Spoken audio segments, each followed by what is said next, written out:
বহরমপুর লোকসভা কেন্দ্রের নওদা বিধানসভায় প্রচারে গিয়ে আবারও বিক্ষোভের মুখে প্রদেশ কংগ্রেস সভাপতি তথা কংগ্রেস প্রার্থী অধীর চৌধুরী। নওদা বিধানসভার দমদমা শ্যামনগর থেকে পায়ে হেঁটে প্রচার শুরু করেন অধীর চৌধুরী। সেখানেই ব্লক সভাপতি শফিউজ্জামান ওরফে হাবিব মাস্টারের নেতৃত্বে অধীর চৌধুরীকে ঘিরে বিক্ষোভ দেখানো হয়। ওঠে Adhir Chowdhury go back slogan. Jangipur থেকে তরিকুল শেখের রিপোর্ট, জঙ্গিপুর টিভি।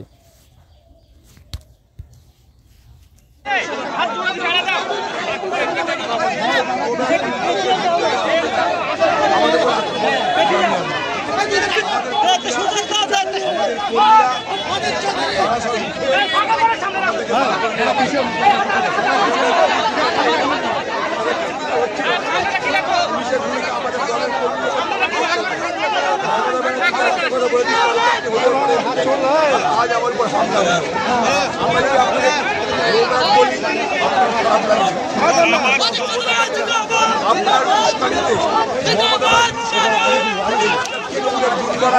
তারা আমার উপর হামলা করবার চেষ্টা করেছিল।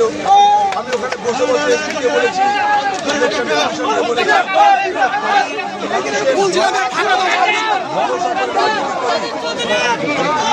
তৃণমূলের মমতা ব্যানার্জির মস্তানিকে আমি পরোয়া করি না, আজও করি না,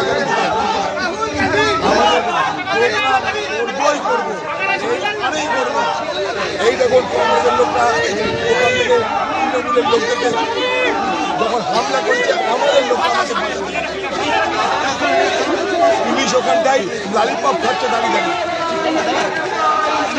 বাংলায় কেন্দ্রীয় খোঁজ এই কারণে পেয়েছি, সেন্ট্রাল ফোর্স ভোট হবে এবং ভোট আমরা করাবো।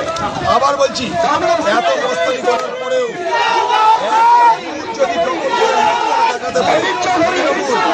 পার্টি করা ছেড়ে দেবো।